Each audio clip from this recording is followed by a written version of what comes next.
It's very inspirational, so I'm really looking forward to sharing this particular interview with you. Now there's a growing interest in this. Who is this Yeshua? Who is this Jesus, this Israeli Jew who changed the world? I know, even among non-believing Jews, there's the beginning of this sense.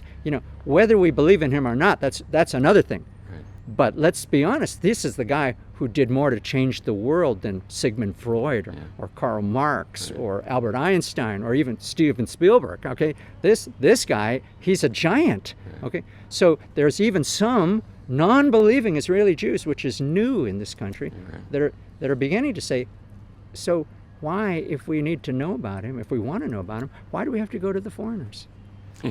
Okay, Right. How come our people aren't teaching us everything we need to know about this Israeli Jew who changed the world? So there's a generational change taking place, and I think that's the most remarkable thing. The Jesus of history is really becoming the living Jesus for people like myself, but also now for members of a new generation of Israelis.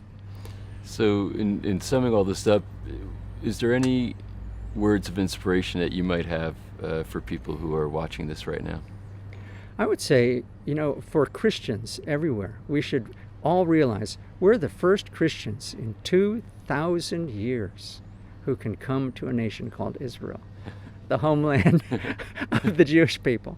And not only that, the first Christians in 2,000 years, that once we come to this land, we can find our way into a house of worship where Jesus is being worshiped by his own people, in his own land, in his own language for the first time in 2,000 years. The last time this happened, they wrote about it in the book of Acts. Right. Now you can get off a plane, and like you've done, you can come in and see it with your own eyes. It's something you can touch with your own hands. And first of all Christians should go, wow, I'm part of a chosen generation. This is an amazing fact. But then I believe we need to open our hearts and allow the implications of that fact, of that truth to sink in.